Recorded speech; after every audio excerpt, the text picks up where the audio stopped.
these are in-class notes illustrating the idea of build heap. So let's assume we have an array of numbers as input. We can interpret them as a max heap, but as such this does not fulfill the max heap property yet.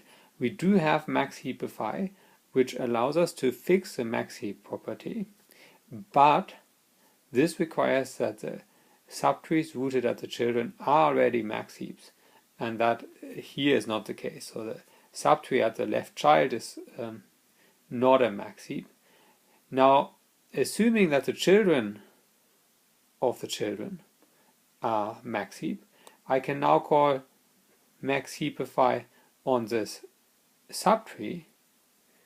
That will fix the max heap property there, and then I can do max heapify on the root. So what we see is that we want to call max heapify starting from essentially level by level, starting at the leaves. So actually the leaves we don't need because the leaves are already max heaped, but starting down in the tree. So and working our way up. And the order that we will use is simply the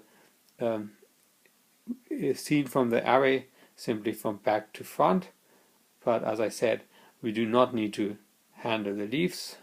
So starting with the first non-leaf, we can call max heapify, and that's what build heap does.